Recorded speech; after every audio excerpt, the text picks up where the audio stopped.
Hello, hello, hello, and welcome to our newest episode of Pop Culture Therapy. I'm Cruellica Kain. And I'm Advent Nebula. And today we're going to go over something that we really enjoy, and that's music. And for us, we've done a few episodes on music in the past, but this time we're going to look at it from a lens of how it works in relation to pop culture. Especially after something you just recently watched. Yes, we just rewatched. Well, I've rewatched it for at least the 8th time because I absolutely love this movie. And it's Guardians of the Galaxy. Which James Gunn did something very effective, which before this he had done the video game Lollipop Chainsaw, which also has a lot of the same tracks that are in Guardians of the Galaxy, because he loves this nostalgia factor on the music he grew up with and incorporating it in anything he's done.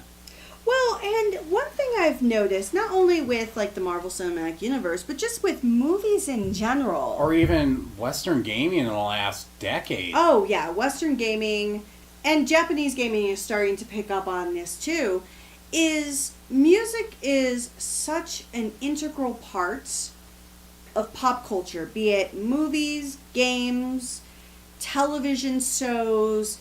And then just even with podcasts now, I'm hearing like different like background tracks, not big band, like not big name music. They're getting friends that are artists, or they're getting free music that's out there just to have on their backgrounds with the podcasts, so they can expose artists. Well, YouTube streaming is doing it now with Watch Mojo. Watch Mojo, a lot of their newer videos are highlighting different underground or indie artists to help them at least distribute their sound to a wide audience.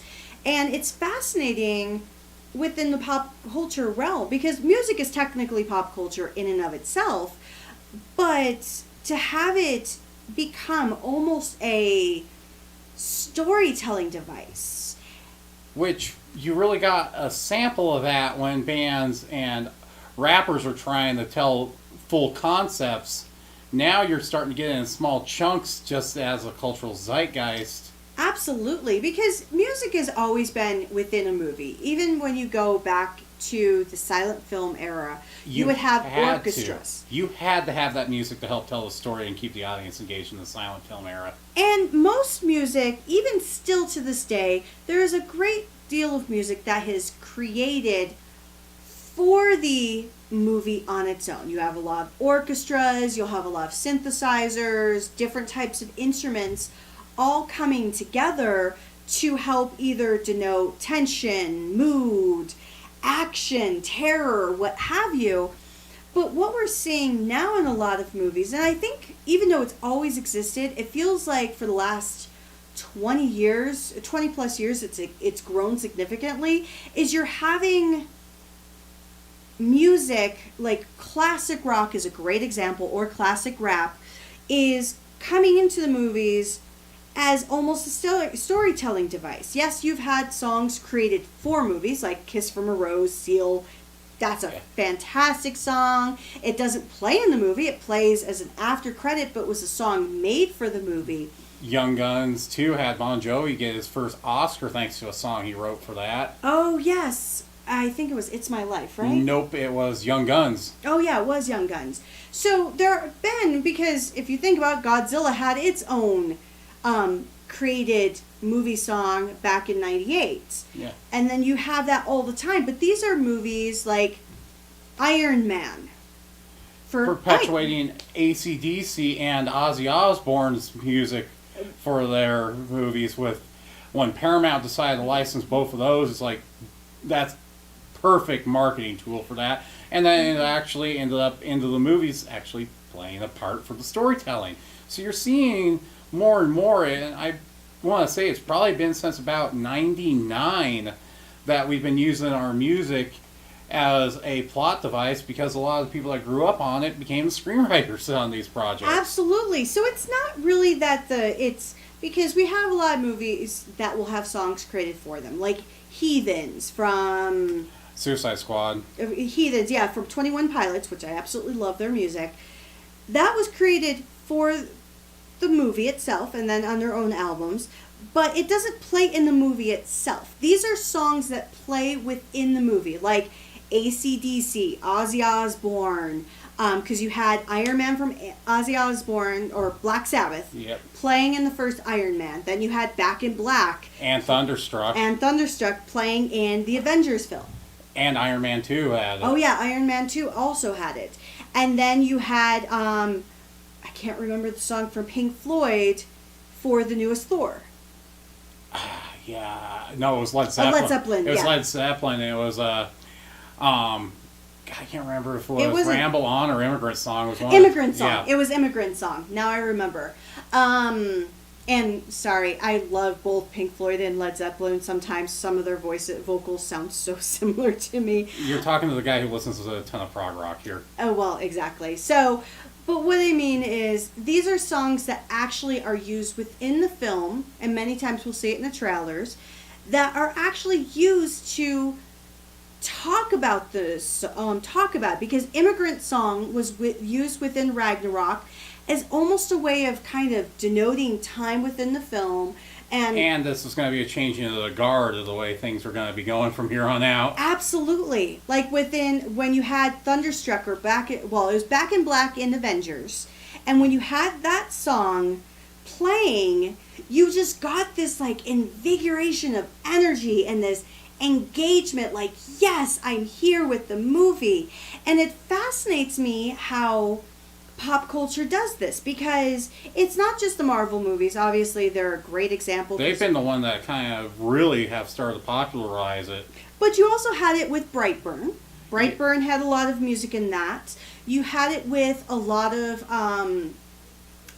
action movies are really good at doing John this. Wick's been really notorious for doing that. And it's not in your face so much in John Wick, it's more in the background. And that's what I find so fascinating, and what I love about the fact of music being a part of it. Because in my life, music has always been that tool that I've used to relax or connect with others or to find my zen. And yes, I'm using death metal as a way of finding my zen. I sometimes am very confused about it myself, but still, you use music as that way to either pump you up, slow you down. Anytime I just want to relax or chill, there are times I'll either listen to death metal or I'll listen to the White Album by the Beatles. Obviously two very different spectrums, but music is so important, and when you see that in any future film, one, you have to respect the creator, the director, the screenwriters, because they all play a part in how that does. And not only that, the director and whoever on the legal team had the contact to get the rights to use this. Oh, yes, and music is not cheap, because you have to pay it for the feature film release and the continuing residuals when it goes onto video. Which, going into the TV side, has amazed me that David Productions has been able to get on Warner Brothers' side for JoJo's. Yeah, no. We'll get into TV in a moment, but for the movie aspect, I love it because there's been so many movies that have done it. Even the more current X-Men movies have done it as well, because it's a twofold thought for me.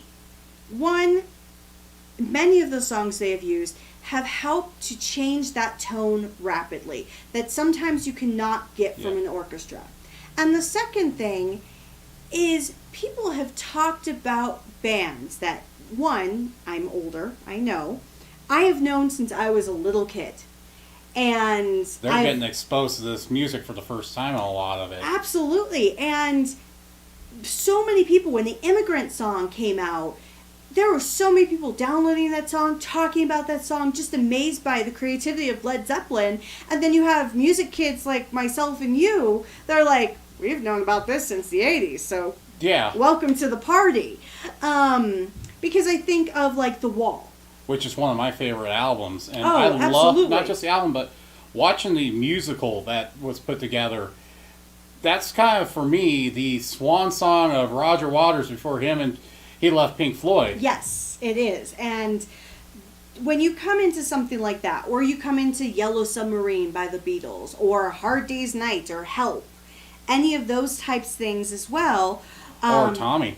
Or, yes, Tommy. And many of these are older films. If you ever get a chance to watch any of the ones that we just said, I would definitely do so because they do have a film version of The Wall as well. Yep, the film version of The Wall.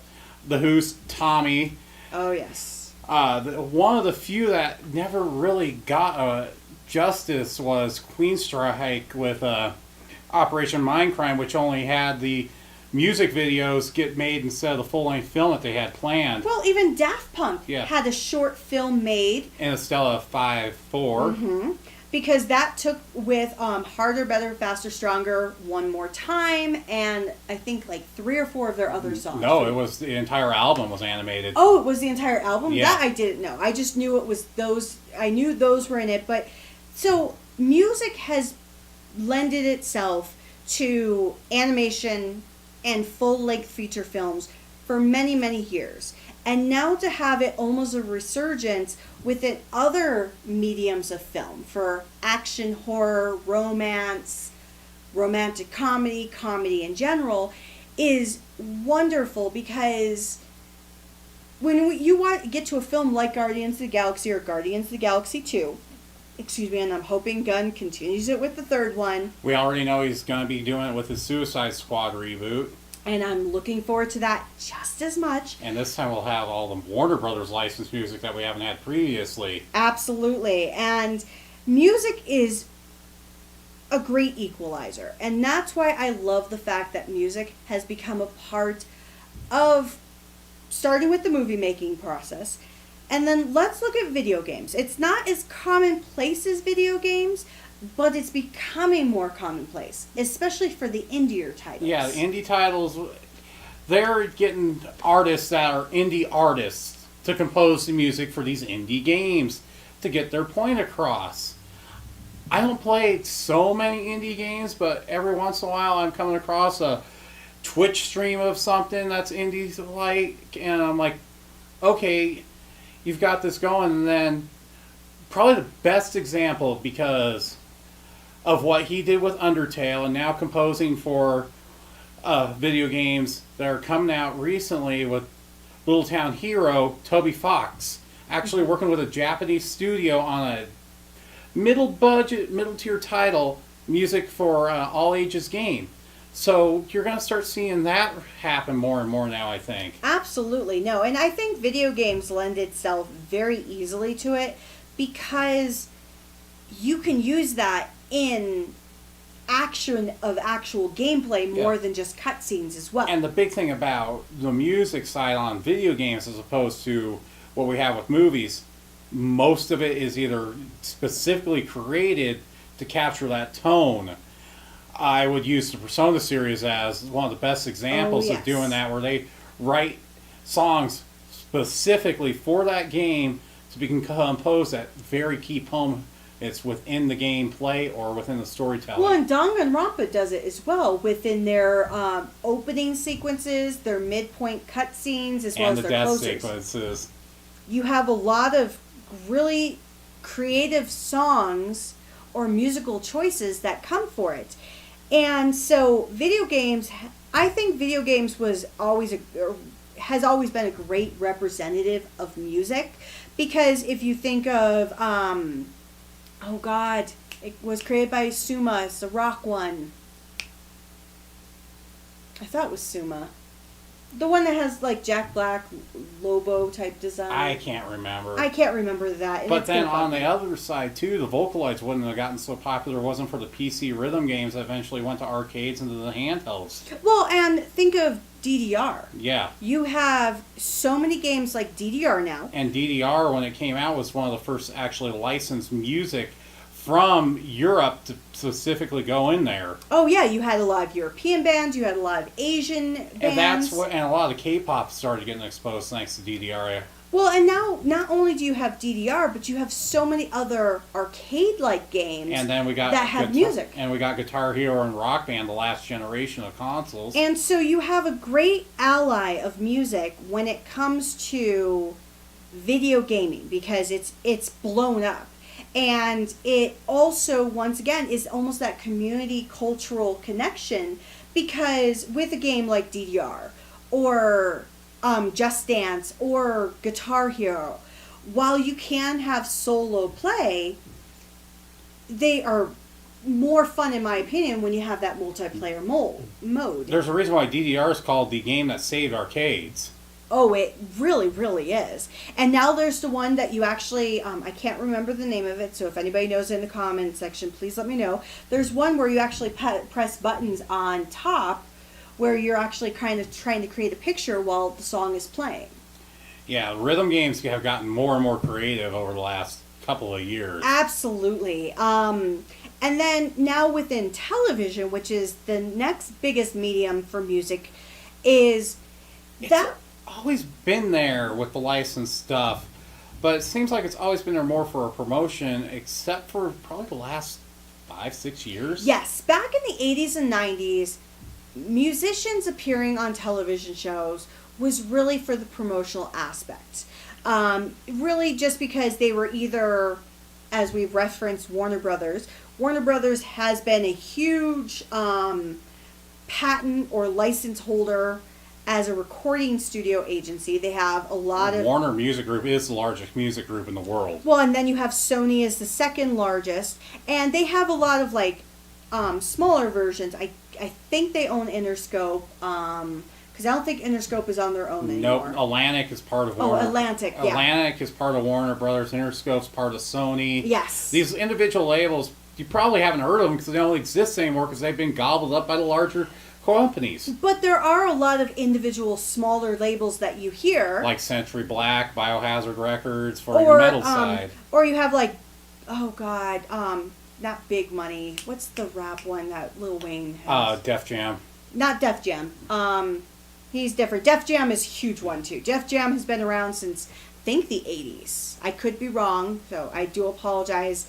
I followed them for so long, but you have a lot of record companies, and they have to protect their artists, which Warner Brothers has been good and bad with. Yeah. Sony, I feel, has been a little bit better. Sony, for the most part, if you just email them a yes or no, they'll be okay with it. Warner Brothers is kind of, we got to protect our intellectual property rights. Absolutely. Which makes sense. In the long scheme of things, it's very expensive. There's a lot of money that goes into the music industry.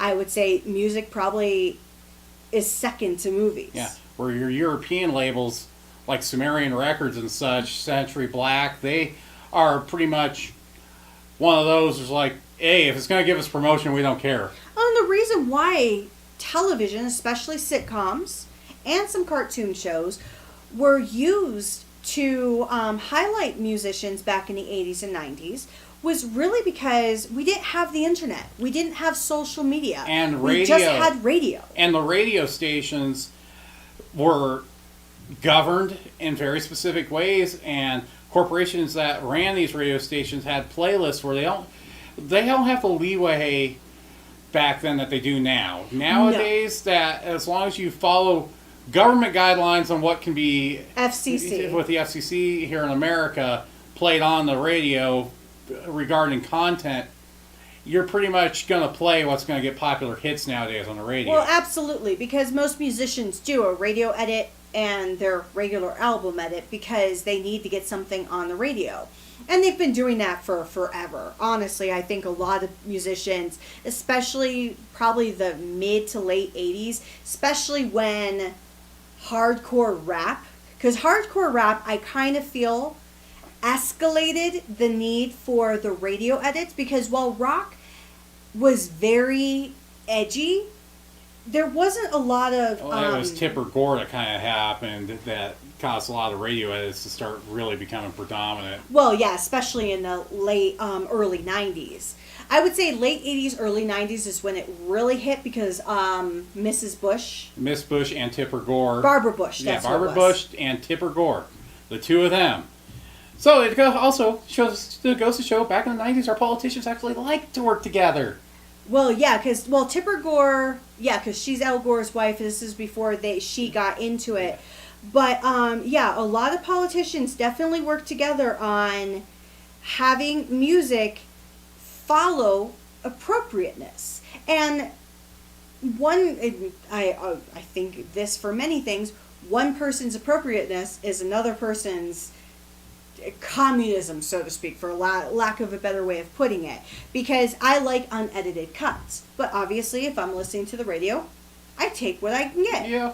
Because I think that's why streaming has kind of taken off, especially with Spotify and Pandora, because anything you listen on there is completely uncut. Well, you can get an edited cut, especially if you have children around, but I usually listen to uncut there too. But the reason why I put it out there, long story short, is 80s and 90s, we did not have the spread of social media or internet to help promote a musician. That's why Cyndi Lauper got so popular in the 80s and 90s, because she'd promote her stuff on TV. And so while people knew about the Beatles, people knew about so many musicians, if it wasn't for the fact that they were in your face in some way, somehow on television, you didn't know who they were. And that's why when MTV, and this is why music is so important, MTV in 1983, the first video that was ever played was by the Buggles called Video Killed the Radio Star. Absolutely.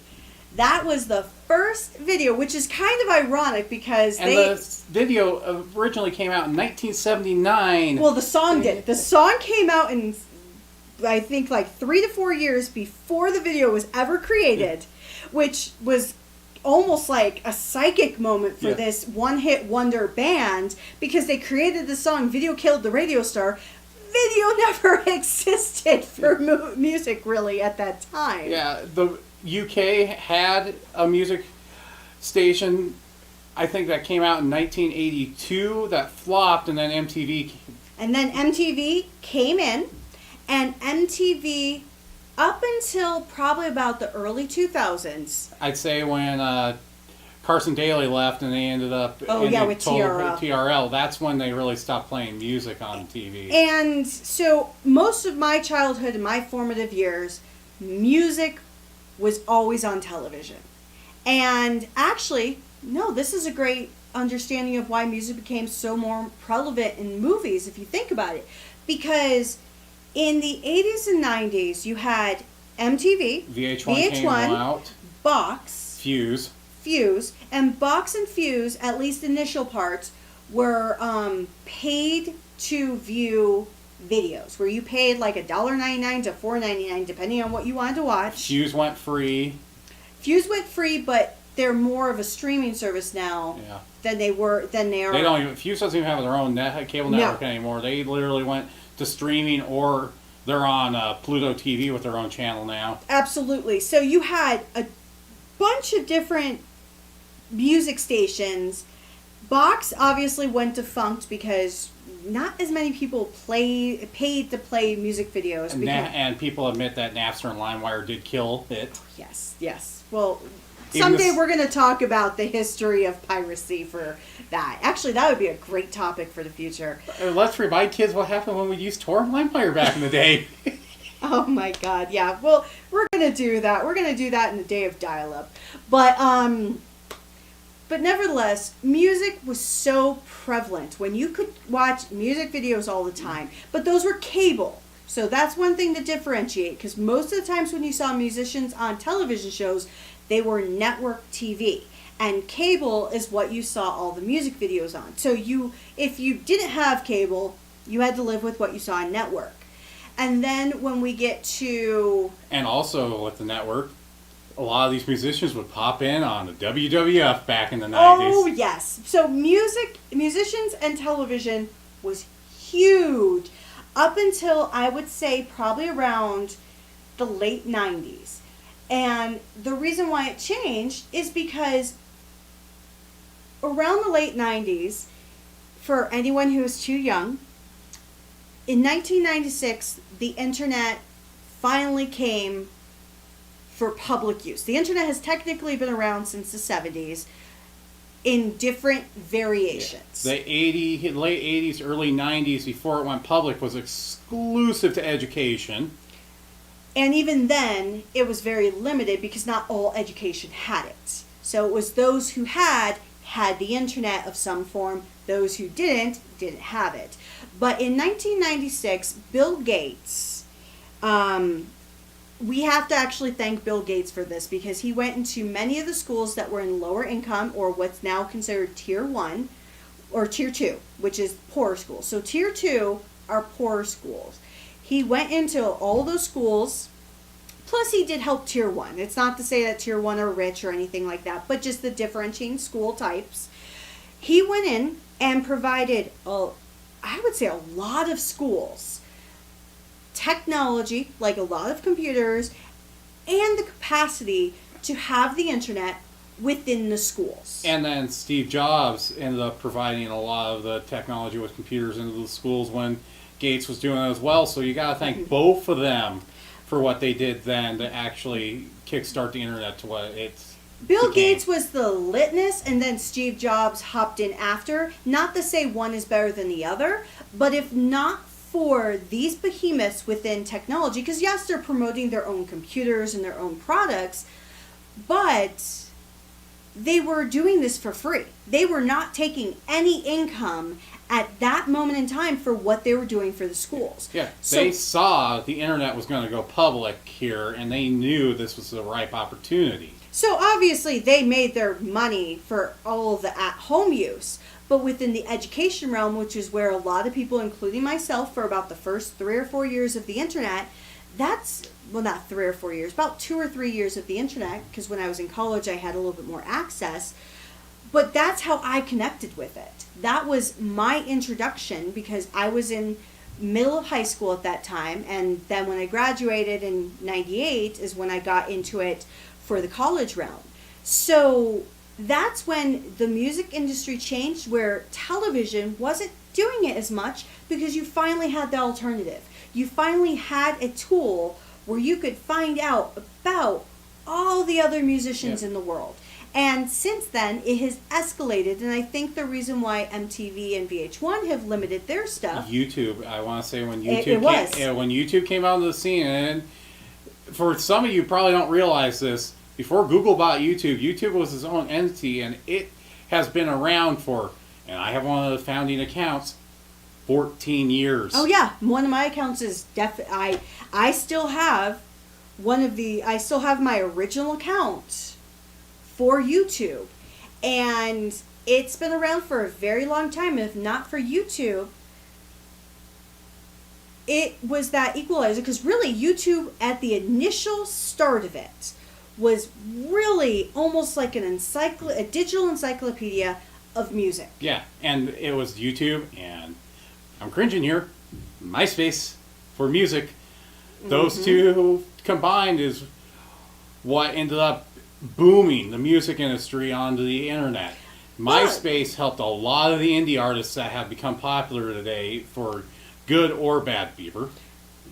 So, and that's a very valid point to our last phase of how music has affected pop culture. Because Advent makes a great point, but it was a stigma up until really Macklemore. So MySpace and YouTube were great to demonstrate and showcase musicians. However, record labels did not look too fondly on all of this individual creativity, but at the same time, kind of like with Bieber and many other musicians, when they found somebody that was good, they scooped them up instantly. Obviously, Bieber had help from Usher, which is really what catapulted him. If not for having that big name, I don't think Bieber would ever be but to it where was he is music today. producer out of Seattle, Ryan Lewis, when he got Macklemore, as you were saying, that really started in that stigma of like, okay, these are legit. Yes, because Macklemore and Ryan Lewis used YouTube and the internet as their way of catapulting, because they did not have a record label behind them. They did it all self-funded, and proved, because they won Grammys, that self-funding musicians in the internet age of YouTube, or the YouTube era, because now that's really what it's called. Yeah, because you can really call Billie Eilish now the first true YouTube star, because of her brother and mother, who are in the music industry. The two of them helped catapult her. And the only difference between her is she is part of a bigger record label. Yeah, but it's because they knew where the music industry has moved. Think of Lil Nas X. Yeah. Lil Nas X, the reason why he blew up, and Old Town Road, I've listened to the song, I have the song, it's a great, great song. YouTube is what helped catapult it. Two other artists, Takeshi 69, Oh, Machine yes. Gun Kelly. Machine Gun Kelly is probably the best example now, especially with he's friends with Megan Fox, surprisingly enough. But music has been an integral part of pop culture, and it's been an integral part of pop culture. While we could say since the beginning of the movies, when orchestras created brand new themes and brand new music for films in... Because they didn't have that stage option limiting them now with the movie industry. Absolutely. So you could say music has been integral for pop culture in the true era of film and television since the early 1900s. But it has been part of the cultural zeitgeist, more so for the American culture. I can't speak for other cultures. Korea has become very popular with it as well. And so has Japan. But if you look at just solely the American zeitgeist, I would say probably about the 50s, when, or late 50s, early 60s, when you had... the rock operas really started. The rock operas, you had, oh God, I am terrible. You have the Rat Pack that helped with Frank Sinatra, with Smokey Robinson. You had all of those, and then obviously when you get into the 60s and you had the Beatles, you had Elvis, you had B.B. King, you had Santana in the 70s and all of the rock bands. And then it just kind of blew up from there. And then you had Def Leppard and all the glam stuff in the 80s. Oh yes. So music is important for our cultural zeitgeist, and if not for music, I don't think we would still have the same storytelling capacity that we do. So with that said, I think we're at a pretty good stopping point. Yeah, we've pretty much gotten around to where we wanted to get this point across. Now, since obviously you're on YouTube listening to this, leave in the comments section what your cultural zeitgeist for the music is down below. Or tell us how you first got into music. Was it due to television? Was it due to your parents? Most people will be your parents because they influence a lot of your choices. But or were you one of the generation that got into it like us with the radio? Oh yes, video didn't kill the radio star, but it did change it. Yeah. So on that note,